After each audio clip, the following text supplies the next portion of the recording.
as a former Baptist yourself, okay? Yeah. How do we avoid the conversion of Christendom 2.0 into sacralism 2.0? Okay, so help a Baptist out is what you're saying.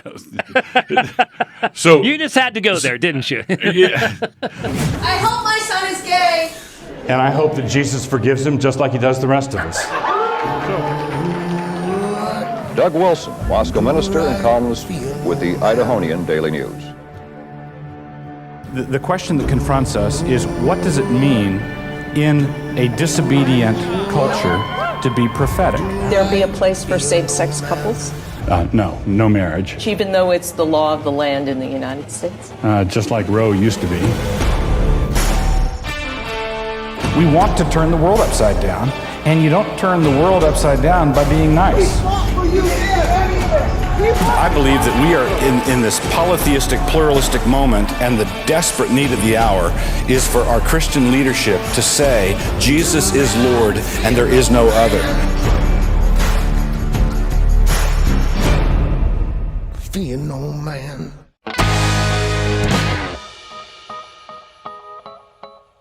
Willkommen zum heutigen Stick-Western-Zwiegespräch. Mein Name ist Jakobus Weiss und Pastor Doug Wilson gesellt sich zu mir. Guten Morgen, Doug. Wie geht's? I thought I was on a Christian program. I thought this was...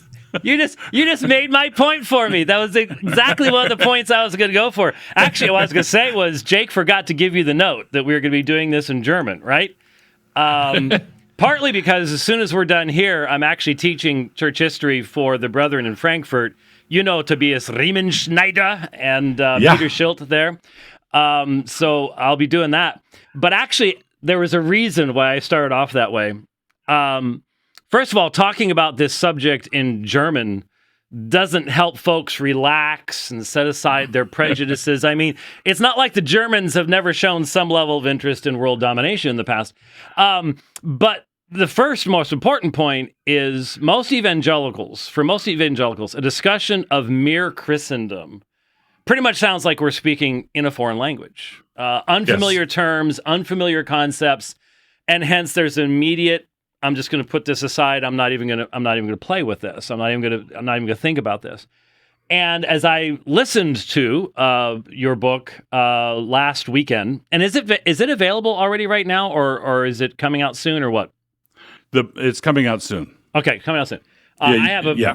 So I have a pre-publication copy here, and if anyone's wondering how in the world I listened to it, I always convert everything via PDF to MP3, so I listened to it on a 40-mile bike ride last weekend, actually.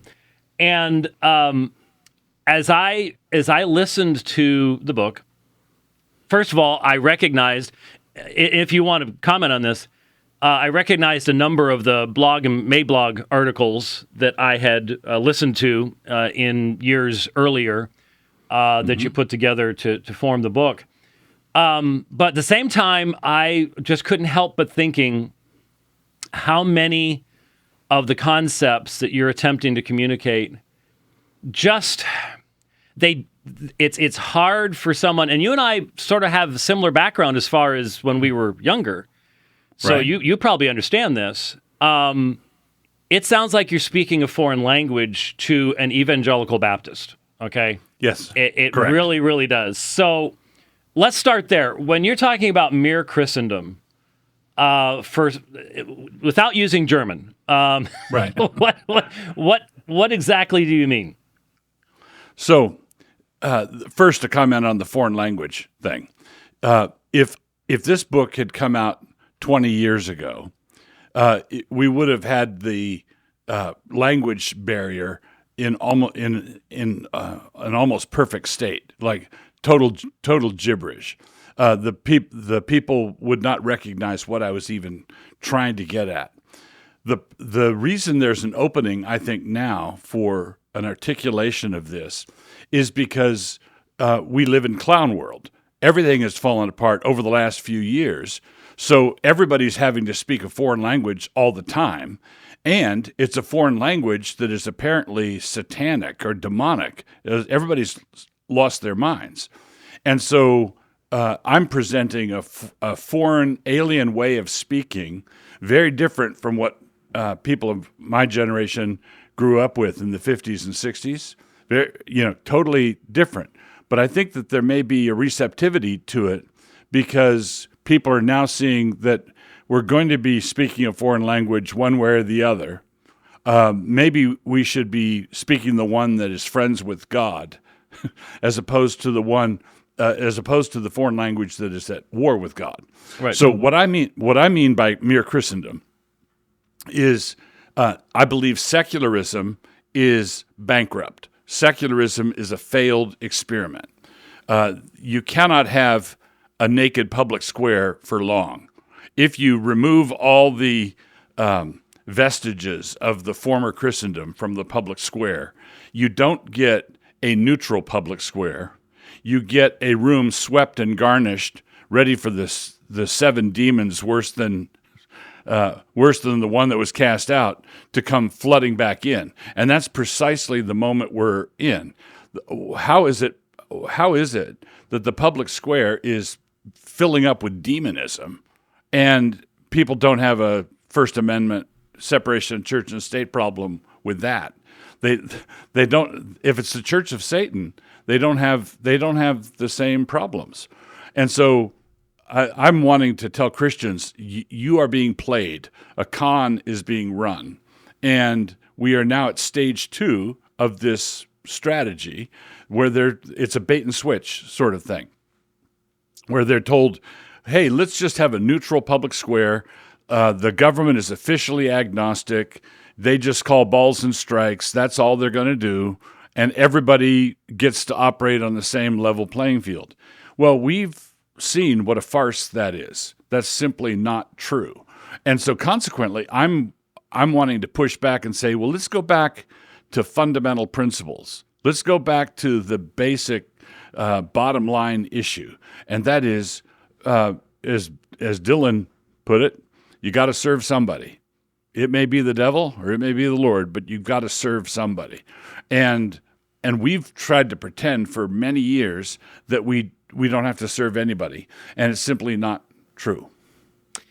Okay. Now, that argument's being made, and in fact, at some point, if I forget, because once you get past a certain point in age, as we both know, things just go flitting off into the sunset. If I forget, we need to have some discussion of how mere Christendom and Christian nationalism interface, as well as, from my perspective, how to distinguish between medieval and reformational sacralism and mere Christendom as you are presenting it in your book. I think those are both really important issues. But I think for most people, though, especially from our background, Christendom has a negative connotation to it that's immediately connected with some form of Catholicism, more specifically Roman Catholicism. I know that's how I heard it being used as I was in independent fundamentalist Baptist circles as a young person. It was never really used in a positive way. You're using it in a positive way, and in fact, you're talking about Christendom 2.0. So that's right. Opening lots of doors there. What was Christendom 1.0, and what makes 2.0 better than 1.0? All right, wonderful question. So Christendom 1.0, I would say, would date from the conversion of Constantine and his at the point where he makes the Christian faith the religion of the empire.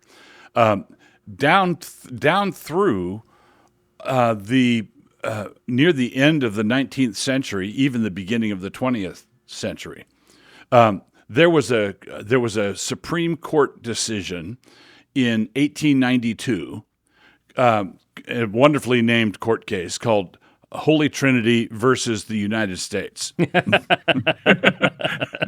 Okay. But in this Supreme Court decision in 1892, the Supreme Court of the United States decided definitively that we are a Christian nation. Okay, that they just said slam dunk. Everybody knows this. It's beyond dispute. This is our laws, our customs, our history, everything. We're a Christian nation, and that was in 1892. And the thing was, just to set this up, there was a law. Congress had passed a law banning the importation of low-skilled workers, and big corporations were paying the passage of these low-skilled workers to get them to work on their projects, and then they would just turn them loose in the country, having come over this way. Congress passed a law against that. Well, then there was a church, Holy Trinity Church, that called a British minister, and they paid his passage to come over to take the position, and technically violated the law. So the Supreme Court, in this decision, weighed that particular case on the merits and did a good job. A lot of common sense, not what you expect to see in a Supreme Court decision, but lots of common sense. But it was 1892. But then the Supreme Court, in this majority opinion, said, and while we're on the subject, let us tell you how ridiculous this whole thing is, because we are a Christian nation. And they go back to the Mayflower Compact, they go back to the original charters of the colonies, they go back to the Fundamental Orders of Connecticut, and stoutly affirm that the United States is a Christian nation.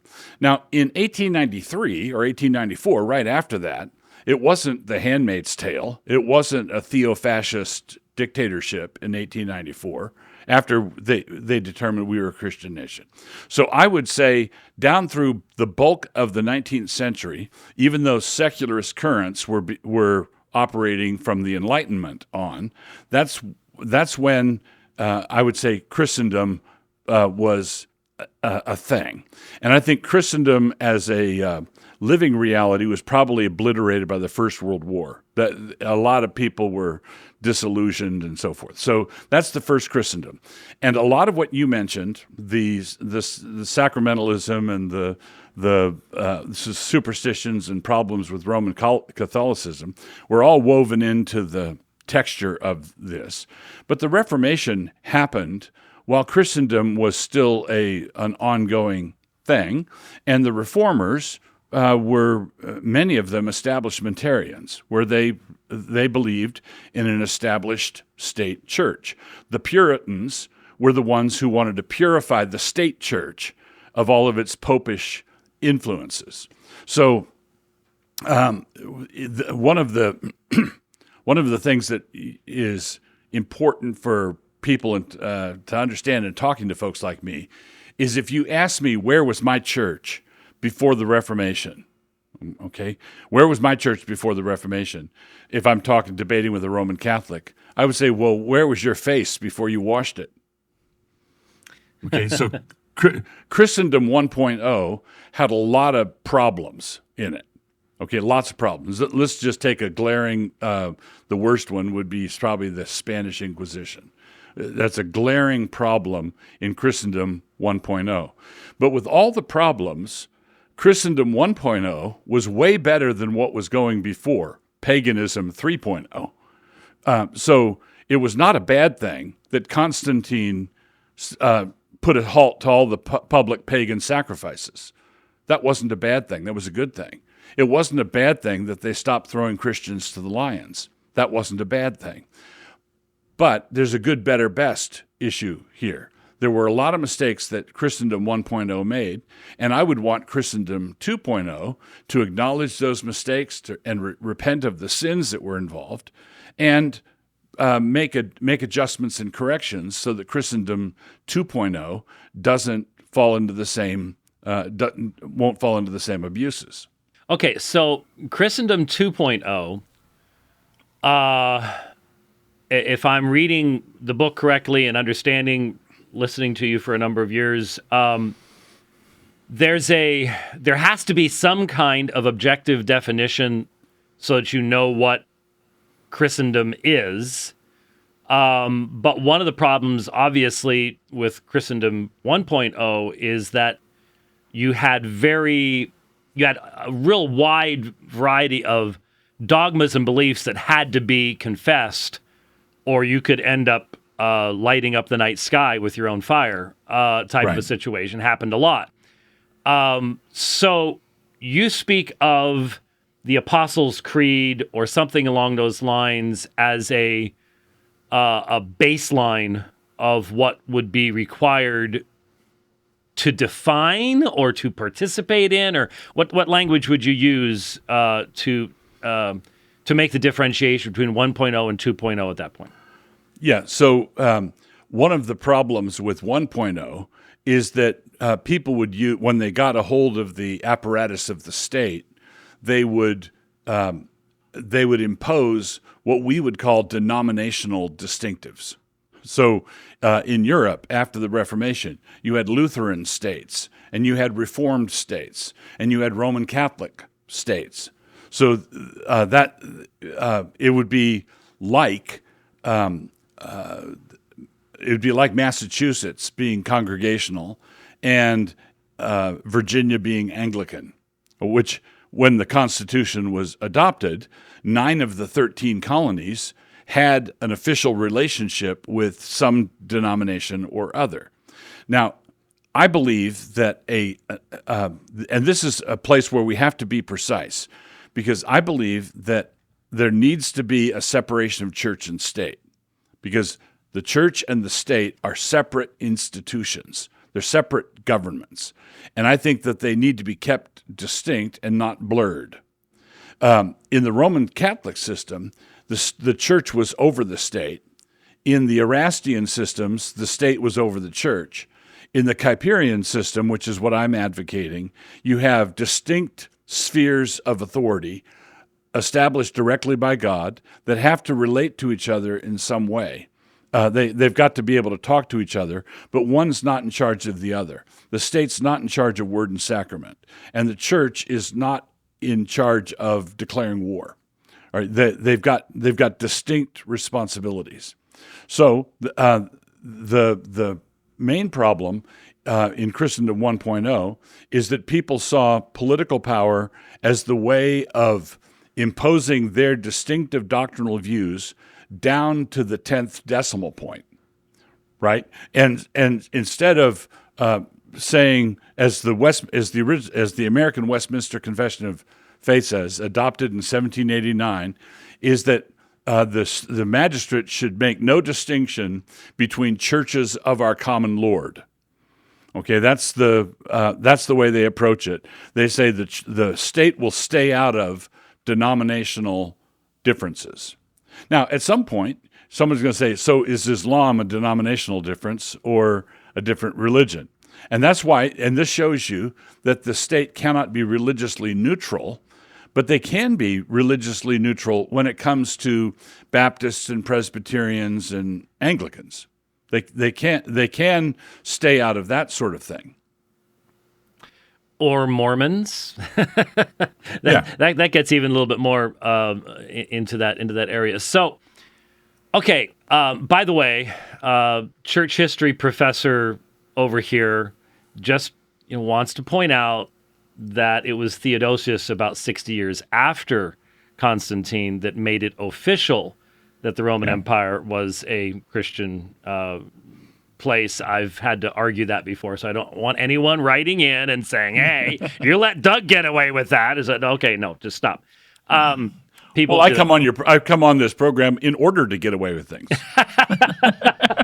Oh, thanks a lot. Now you've just started another bunch of conspiracy theories. Oh, good grief. We just can't stop this stuff these days. Let me tag on. You're exactly right. Constantine made it okay to be a Christian. Right. Religio Constantine. Licita. Right. And Lactantius, the early church father, who was the tutor to Constantine's children, wanted to keep it that way. Right. He wanted religious toleration, not a religious imposition of religion. Okay. Now there has to be a religious imposition of law, but that's different than a religious imposition of thou shalt worship at this temple. Right. Right. Yeah, and that ended up, let's be honest, I think if we look down through history, Constantinianism as it became known, it doesn't seem to me, to be honest with you, just for a few church history moments here for a second, it almost would appear to me, given the perspective that you've presented about Christendom 1.0, is that it started without an owner's manual. In other words, you go from, because I mean, there's only 12 years between Constantine ending the persecution against the church in 313 with the Edict of Toleration and Council of Nicaea in 325. I mean, that's whiplash fast history-wise. It's not whiplash fast for us today. I mean, 2 weeks is enough for the current generation to go, oh, let's get rid of that stuff we believed 2 weeks ago. But in history, that was really, really, really fast, which means there was nobody. I mean, 303 to 313 is the period of the greatest persecution against the church. I mean, it's empire-wide. It's kill them all, wipe it out. No one at that time is sitting there going, well, hey, once we take over, how are we going to run things? What's this even going to look like? They're not even thinking along those lines. And so there's some issues at the beginning that I think end up having a lot of reverberations down through history. And the same thing happened. I think this happened at two great periods in history. One was where Christians found themselves running the show before they were even a little bit prepared to do so. They were just sort of thrown in the deep end of the pool. The era of Constantine and following was one such era, and the Puritan Revolution in England was another. And so what happened, the Puritans found themselves with the keys to the castle long before they had all the details worked out. How are we going to govern?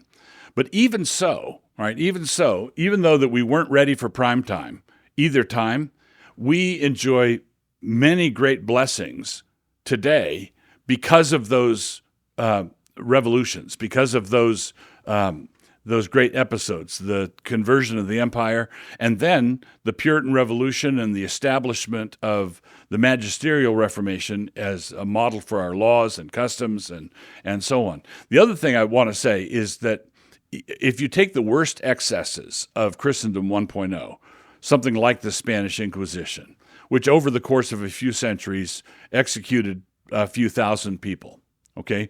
Really bad look, bad practice, evil, nothing good about it, right?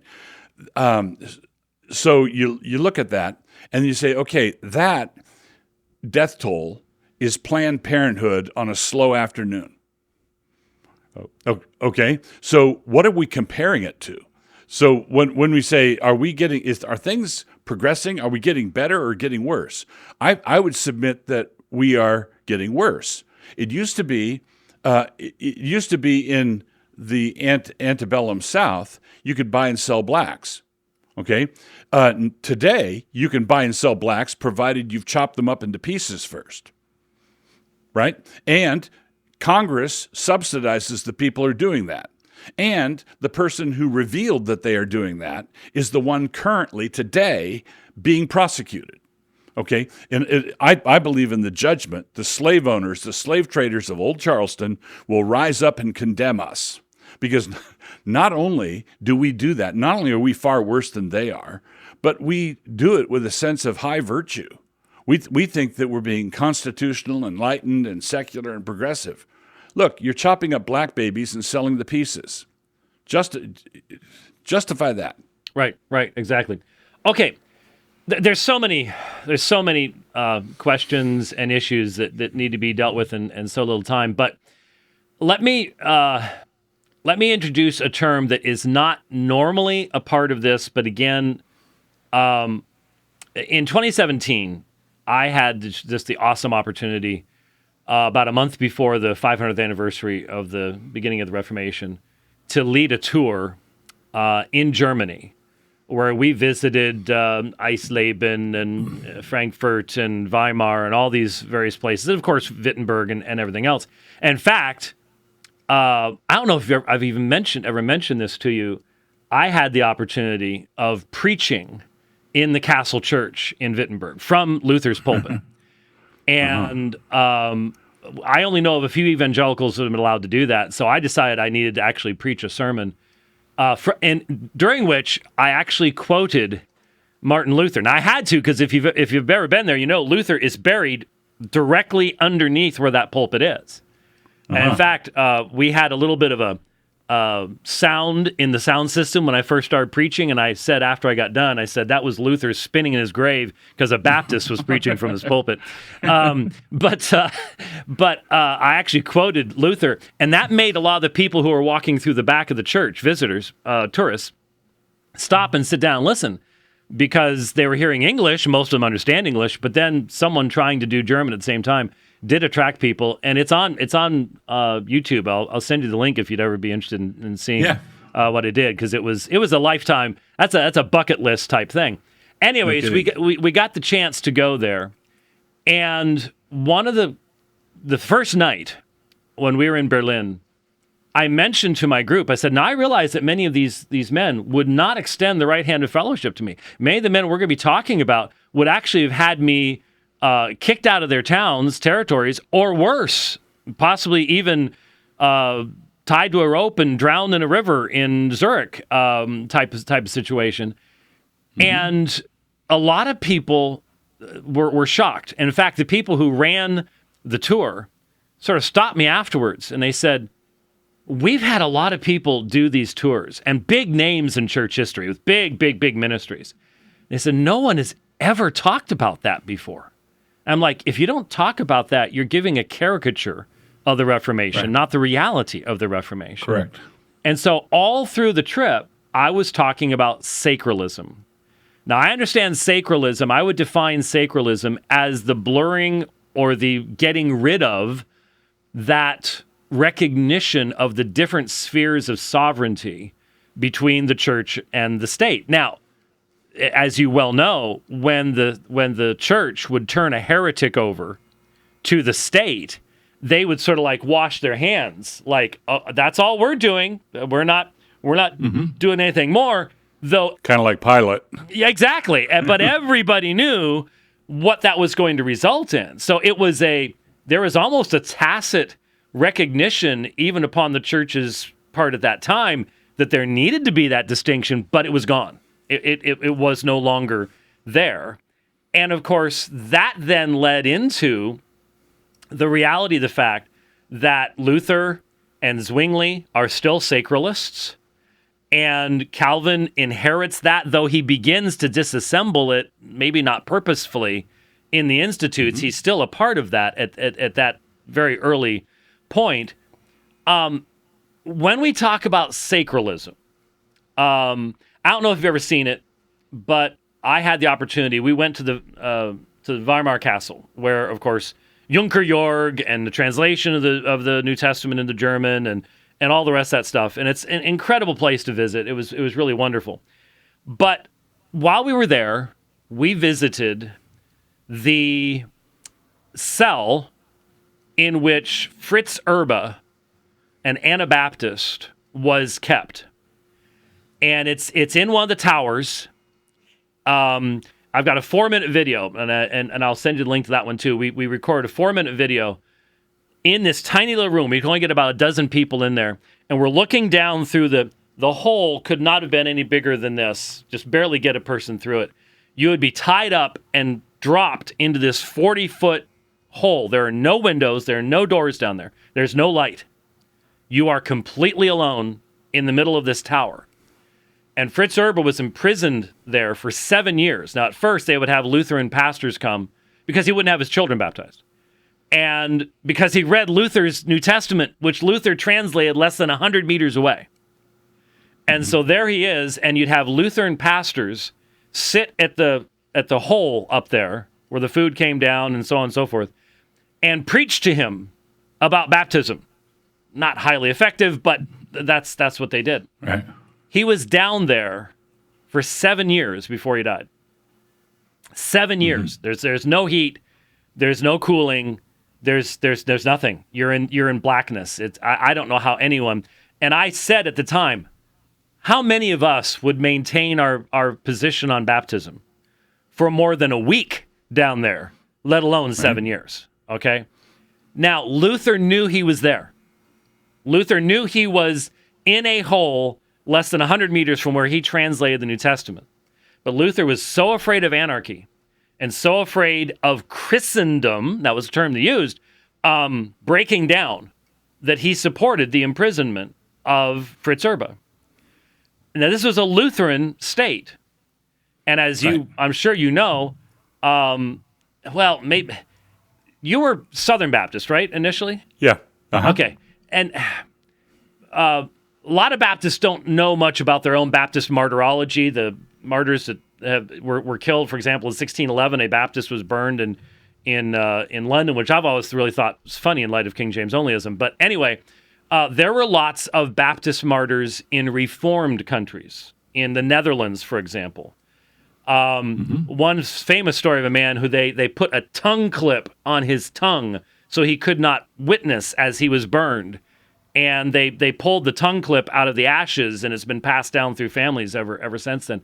So there's sacralism led to a lot of bloodshed and imprisonment and things like that. So help as a former Baptist yourself, okay? Yeah. How do we avoid the conversion of Christendom 2.0 into sacralism 2.0? Okay, so help a Baptist out is what you're saying. So You just had to go there, didn't you? yeah. So let me give you two things. I'd refer back to my earlier question. Where was your church before the Reformation? I would answer, where was your face before you washed it? An evangelical Baptist would say, where was your church before the Reformation? He would say, hiding from you guys mostly. Yeah, in caves and in forests, and so it's the trail of blood that goes back, kind of. Yeah, because you're moving into an area where there's not a lot of documents. So that fellow down in the hole in the castle was not writing history. No. He was right. So he's not in a position to do that. But there are two different views of where your church was before the Reformation, and I believe that both have substance, both have merit. Okay. Now the second part of the question is how do you reassure someone who's nervous about church and state becoming too cozy, because that becomes an aid or an excuse for this kind of persecution? Well, I would say here's a simple way to analyze it. When we look at this thing, where Martin Luther was aware that guy was down in the hole, okay, and we say, what was Luther thinking? What did he think about it? So I would say, let's go higher. Let's say, what did Jesus think about it? Okay, what does Jesus think about that sort of thing? And whatever Jesus thinks, that's what we ought to do. If Jesus wants us to pull him out of the hole, then we should pull him out of the hole. If we say that Jesus doesn't care, because separation of church and state, remember, we don't want people appealing to what Jesus wants, right? Because we believe in separation of church and state. Well, then leave him in the hole. There's nothing wrong with leaving. If Jesus doesn't care, if we leave him down in that dungeon, then why should we care? If Jesus cares whether or not we leave him down in that hole because of his religious conviction on baptism, if Jesus has an opinion, we should find out what that is and implement it. But as soon as you're implementing anything because of what Jesus thinks, you're in a theocracy. That's true, but Luther was convinced that people like, when the Zwickau prophets first came to Wittenberg, he's sort of open to them, but eventually, no way. And as far as Erba is concerned, he sees Fritz Erba as a tremendous threat to Christendom, because he was imprisoned elsewhere at first, and he had a cell window, and he would preach out of his cell window to the people of the town. He was getting converts, and so that's why he was dragged up to the castle and chucked in that hole. But Luther is convinced that Jesus wants Fritz Erba in the hole because Christendom is Jesus's Christendom, and if Fritz Erba destroys Jesus's Christendom, then he's hurting Jesus. Right? You're exactly right. Luther once said of the Zwickau prophets that he didn't care if they'd swallowed the Holy Ghost, feathers and all. So Luther was kind of that kind of pithy guy. But when we're looking at this, when Luther says, well, I'm doing what Jesus wants me to do, we are faced with a monumental choice. We can't say, oh, well, as long as follow your heart, Luther. What we have to do is say, no, that's right, or no, that's wrong. Yes, that's right, or no, that's wrong. If we say, no, you're wrong, Luther, we have to be good students of Luther and appeal to the Word in order to make our case. Okay? This kind of thing displeases Christ, right? This sort of thing displeases Christ. Now, here's the tricky part, is that you've got some of these martyrs you're talking about on the Baptist side are what we would call conscientious evangelical Baptists. They're just good Christian folks. Some of them, like in Munster, were demented. You know, they were off the chain. The most fascinating story in all of church history. There is nothing that can even come close to it, and I don't know why there has not been a major motion picture made of the story of Munster, because they wouldn't have to make anything up to make it the most. People sitting there going, no, that could not have happened. Oh, yes, it did. Poison shirts? Yep, it happened. It was there. Yeah. I say to, how about Canon or Lure or somebody like that? We need a Munster movie. That's just not a monster movie, a Munster movie. Yeah, so one of the things that we have to recognize is because, and this is one of the vulnerabilities of Christendom, is that because you've got an established relationship between church and state, and you've got these things worked out, there are occasions where a doctrinal innovation is not just something that might cause you to plant a new church on the other side of town. A doctrinal innovation can be plausibly accused of fomenting sedition. Right. So that's what happened with Anne Hutchinson here in the colonies. So Anne Hutchinson is starting to teach certain doctrines that could plausibly get the Massachusetts Bay Charter revoked by the king, and then you really are in a mess. So if you're the sheriff and someone says, hey, so-and-so is leading a Bible study, he's got a godly family, godly home, and he's persuading people that infant baptism is not the way. That's one situation. And then another situation, you're the sheriff, and someone tells you, hey, the Anabaptists are running naked through Safeway again. If he goes and rounds those guys up, that's not religious persecution. And so you've got lots of blurry lines. A bunch of this is like a watercolor left out in the rain. But the bottom line is we can't make more. If Christ has no opinions about what we do politically, then it doesn't matter what we do politically. Mm-hmm. If he does have opinions, we should find out what those are and do them. But in finding out what those are, let's use the most glaring example that neither one of us have touched on yet because we're tired of having to deal with it. When Servetus escaped the Inquisition, goes to Geneva, makes a beeline for Geneva. He wants to take on Calvin.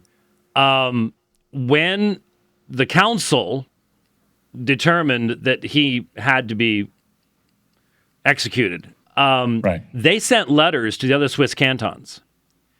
And those other cantons then talked with Geneva as to what needed to be done. And they recognized, hey, if the Roman Catholics were about to burn this guy and we don't, this does not look good at all.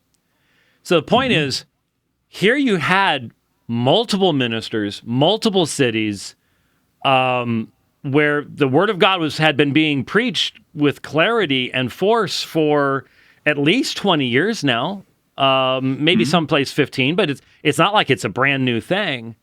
And yet there was complete agreement. He needs to be roasted alive.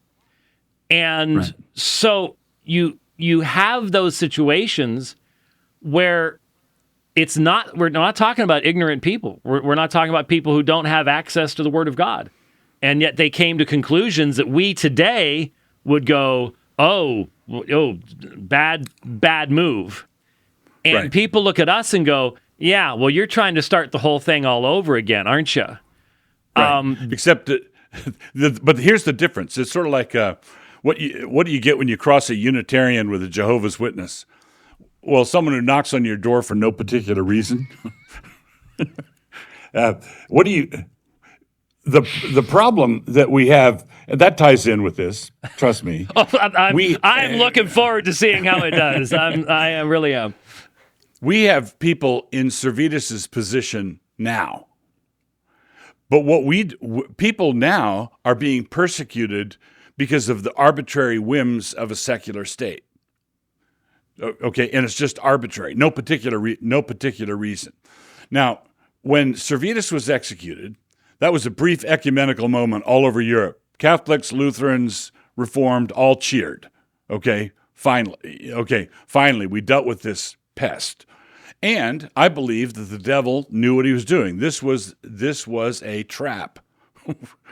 Okay, it was Servetus going to Geneva I'm going to triple dog dare you to do something about this. And I'll say two things. I think that the burning of Servetus, the execution of Servetus, was, given the circumstances, understandable. But I believe that they had a responsibility to figure out a way to not step into that trap. Okay, and that trap, basically, how often do you have to have a discussion about politics and Christ before the Salem witch trials or Servetus, they're hauled out? Oh yeah. Well, it's hauled out, wrapped around our neck, and what they're doing is just saying because Servetus was burned, and because of the Salem witch trials, we don't have to do what God says in politics. And I would say, step back and listen to yourself. If God doesn't care what we do politically, there's nothing wrong with burning Servetus. Mm-hmm.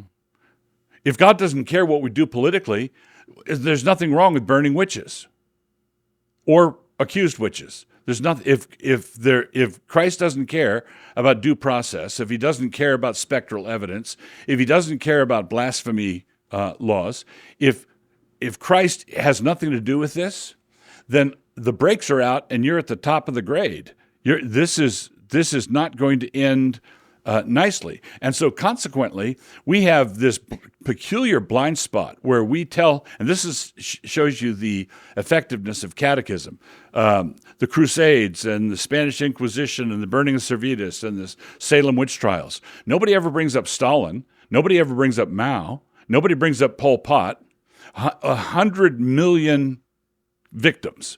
100 million victims in the 20th century. For victims of your vaunted secularism. And yet you still have Christians feeling bad about Servetus? Right. If it is true, and this is, I can feel bad about Servetus because I'm a Christian, and I believe that God's law should govern how we behave politically. Right? I believe that. But if I accepted their position where God has nothing to do with this, then I'd say, okay, great. You just let Calvin off the hook. Sure, right. Well, now, obviously, one's eschatology, massive, massive impact on all of this as we had the huge explosion on Christian nationalism at the beginning of the week. It just struck me how many people were reacting, not so much as to what was being said or what the issues were, but out of defense of a traditional eschatological understanding. And a lot of us just don't recognize the impact that has on our theology as a whole. And so when I think about situations like what we saw this week, one of the things I said to people was, from my perspective, we're not, and this is sort of what, and correct me if I'm wrong, because this is how I understood our last conversation, where we talked, well, I'm not sure it was the last one, but when we talked about the Christian nationalism book, mm-hmm. I thought one of the things that we agreed on was that all of this, any discussion of all of this actually coming into existence in reality in the United States or in Western culture as a whole, would require that major fulfillment of the promises of God in Isaiah 42 and Psalm 2 and 1 Corinthians 15, and this outpouring of the Spirit of God and this third great awakening, fourth great, whatever, to where there is a massive changing of hearts and minds, so that you have a large portion of the population desirous of following after Christ in the first place. And it seems to me, honestly, I ain't seeing that right now. In fact, I'm seeing doubling down on hatred of God's creation and God's order and everything else all around us. So it seems to me that we need to have conversations, yeah, but are we really even at the point where we can discuss details as to how things are going to work out? Because we're not in a situation where we have this huge outpouring of the Spirit of God. I would think that would not only result in tremendous amounts of conversions, but would you agree with me that if the Spirit's doing that, there's going to be a narrowing in the church? There's going to be more harmony. There's going to be a whole lot less stupidity out there, and much more focus upon what really defines things. And maybe we'd be in a better position then to get to the details. But it sounds like a lot of people are arguing about the details right now when we're not even close enough to even think about getting there. Right. And part of the reason we need to argue about the details is we have to have some sort of framework for what we say no to now. It's not like we're shuttled off to an academic seminar where we can have a discussion and pursue the argument wherever it leads. We're doing this in a moment where the government is locking us down and demanding that we take the vaccine and there are all sorts of things that are happening and objects whizzing by our heads. And people are saying, I want to say no, but I need a framework for saying no. I need to understand the map, and I need an X on the map that says you are here. And this is where we want to go. Now, I do believe that when we talk about Christian nationalism, which is the unit nation by nation, tribe by tribe, or mere Christendom, is what happens when you get a cluster of them. Right? So if you have one Christian nation, you've got a Christian nation and Christian nationalism. When you get 10 of them, what is the relationship of these to one another? That would be mere Christendom. So nationalism is a one-by-one thing. Christendom is zoom out and look at the relationship between these nations. I need to know that that's where I'm going 700 years from now, so I know how to behave now. But the danger of all eschatological positions, and the post-mill guys are not excluded from this, is that of an over-realized eschatology, where you have certain eschatological convictions and you think that it's all coming down in the next 6 months. So if you're pre-mill, you think that the rapture is going to happen. If you're a-mill, you think things just fall apart all by themselves all the time. If you're post-mill, you think everything's going to come to a head in your lifetime. Well, it may not. Future school children may look back on us as part of the early church, right? And as part of the early church, it's the immature church. So I would say that the Reformation was a glorious reformation and movement of God, and they got so many things right. The baby was born healthy, but the baby was still a baby. Right? There were still immaturities. There were things they had to work through, things they had to work out. And the same thing I think happened with the Christian church during the era of Constantine as well. This was good, altogether good, way better than what went before, but still we need to grow up. Oh yeah. And we need to grow up in our doctrine. We need to pursue the ramifications. We need to study church history and see how that was a mistake. Let's not do that again. We need church historians to help us view the game film so that we don't make the same mistakes next time. Yeah, and when I was talking about details, I'm talking more about I've seen people raising questions about, well, what are you going to do about and it even came up in the book, Baptists and Presbyterians and stuff like that, and I'm just sort of like, look, those are the details that we can get to as we get closer, but it's the big picture. It's the How do you lay the foundations now for what's going to be 700 years down the road? And there's honestly, I do know how technically my positive amillennial friends could think about 700 years down the road. But honestly, in my experience, the only people thinking 700 years down the road are postmillennialists. Because I think that's just the only framework that really makes any sense to even be thinking in that kind of time frame. And it just seems to me that if there is going to be, if the Son's going to ask for the nations as his inheritance, and God the Father has the power to do that and brings it about, that it would seem like when we get to the point of dealing with all those difficult, challenging details, that there's going to be a whole lot more unanimity and a whole lot more unity of faith at that point. Right now, we can't have a meaningful discussion on Twitter without everybody getting angry and starting to throw fits. It doesn't seem to me like we're quite in the position to be able to be making those final decisions. Yes. Maturity is the word that does not come to mind. No, not. Right. No, sadly, I love Twitter because I have been able to communicate with people and communicate things to a wider audience than I could in almost any other context. But even yesterday, I did a dividing line yesterday where I talked about transgenderism. And after we posted it on YouTube, I sort of looked at Rich. I'm sort of like, you posted that to YouTube? Do you want us to get, we've already got one strike, and we pulled it. We eventually pulled it. We put it on we use Odyssey as our primary spot right now.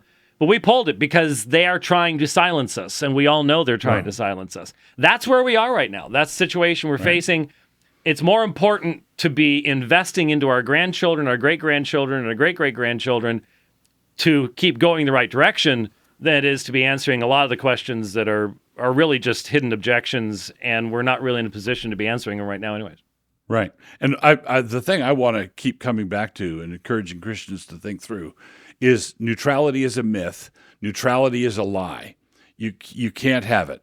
So if you see something bad and in the public square and you think that Jesus thinks it's bad, and you can prove from the Bible that you think Jesus thinks it's bad, then you should be willing to go there and say, "Thus saith the Lord." This is bad. And if you don't say that, if you don't appeal to the Word of God, you as a Christian have nowhere to stand. You're just another pressure group. And this is why evangelicals have turned into a lobbying group. That we have a lot of votes. You should listen to us. But that puts us on the same level as big tobacco or the NRA or the environmentalists. I don't want the church to speak as a lobbying group. No. I want the church to speak as the very oracles of God. I want John the Baptist to be able to say to Herod, "It's not lawful for you to have her." Right. Okay. Now, if and I actually saw back in the day a famous. This is decades ago, but a famous premillennial teacher saying that John the Baptist got out of his lane when he rebuked Herod like that, and it was he cut a promising ministry short because he got involved in politics. Yeah, something tells me it really does help to believe that there's something called the decree of God, and that he's actually accomplishing his purposes. So, well, I appreciate all that, Doug, and I hope everybody else does too. It's going to be challenging for people to read Mere Christendom. Now, I just really briefly, because we really are out of time. You mentioned at the beginning that you had some help with this book, didn't you?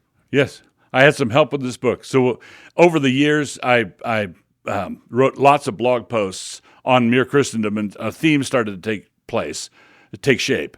And so I asked my grandson, Knox Merkel, to go through this slag heap of words and pull out usable pieces and arrange them in a recognizable order. And he did a fine job of that.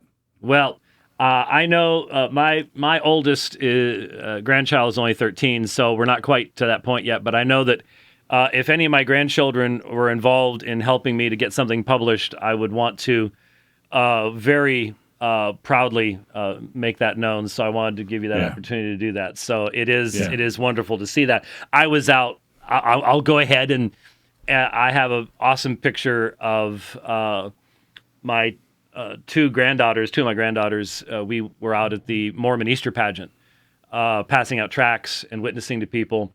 And last year, I had seen a picture of my granddaughter Clementine, witnessing to a police officer out there. And I was up in Utah, actually doing ministry amongst the Mormons when I saw this. And I ran the numbers, and Doug, you'll appreciate this. I ran the numbers and realized she was only 12 years younger than I was the first time I did that. That's how long we've been going out there and ministering to the Mormons. And to see that faithfulness going generation to generation is really exciting. It's beautiful. That's the way it should. It's glorious. It is. It is. It really is. Yeah. All right, sir. Well, thank you very, very much for that conversation. The book will probably be out within would you imagine, a couple of weeks? Okay, a couple of weeks. And it's called Mere Christendom. Douglas Wilson, Canon Press. Thank you, sir. Next time in German, right? Yeah. Maybe Anglo-Saxon. I can get by. Anglo-Saxon is what German would sound like if German sounded good.